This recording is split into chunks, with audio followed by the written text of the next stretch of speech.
ನಾವು ಮಕ್ಕಳ ಡಾಕ್ಟರ್ ಹತ್ರ ಹೋದಾಗ ಜನರಲಿ ಆಸ್ತಮಾಗೆ ಡಾಕ್ಟರ್ಗಳು ಟ್ರಾನ್ಸ್ಪೇಸರ್ ಅಂತ ಬರ್ಕೊಡ್ತಾರೆ.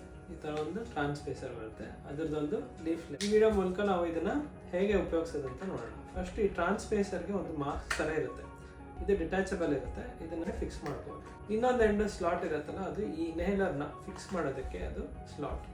ಈ ಥರ ಒಂದು ಕ್ಯಾಪ್ ಇರುತ್ತೆ, ಈ ಕ್ಯಾಪ್ನ ತೆಗೆದು ಸ್ಲಾಟಲ್ಲಿ ಫಿಕ್ಸ್ ಮಾಡಬೇಕು.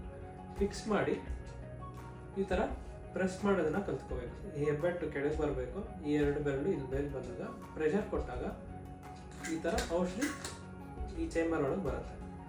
ಈ ಔಷಧಿ ನಾವು ಎಳ್ಕೊಳ್ಳೋವರೆಗೂ ಚೇಂಬರಲ್ಲೇ ಇರುತ್ತೆ, ಅದರಿಂದ ಯಾವುದೇ ಕಾರಣಕ್ಕೂ ಗಾಬರಿಯಿಂದ ತಗೋಬೇಕಾ ಅವಶ್ಯಕತೆ ಇಲ್ಲ.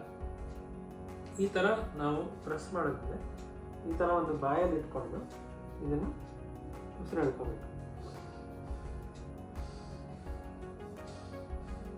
ಈ ಥರ ಉಸಿರು ಎಳ್ಕೊಂಡು